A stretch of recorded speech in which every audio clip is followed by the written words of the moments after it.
Before the world knew the Igbo people, before the drums of our fathers echoed across the land, there was one man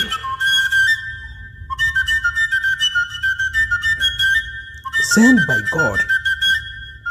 His name was Eri, and his story begins where the Omombara meets the sky.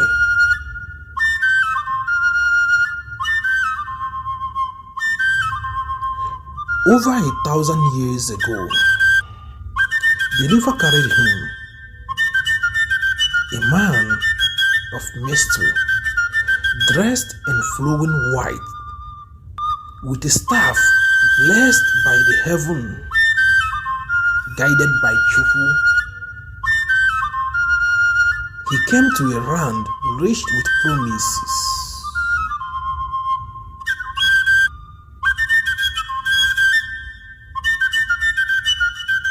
His steps orchard at Aguleli. The red earth was soft beneath his feet.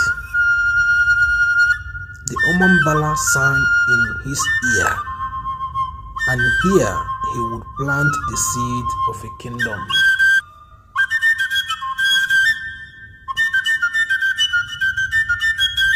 Eri taught the people how to farm,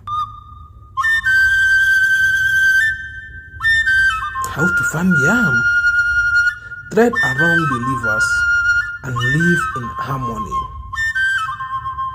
He ruled not with a sword, but with wisdom.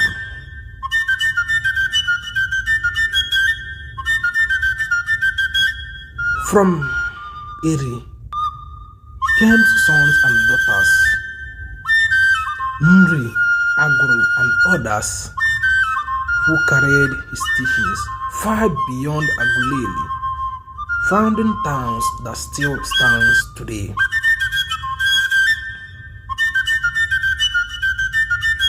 The kingdom rose as a spiritual heart of Igbo land. Laws of peace, the New Yam festival, sacred tradition, all traced back to Eri's wisdom. In Aguleli,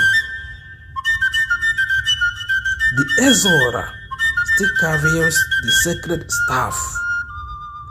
The Omambara still flows, and Eri's spirit still watches over his children.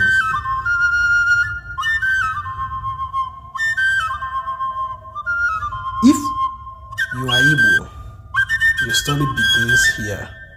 Remember Eri, the first king, the father of a nation.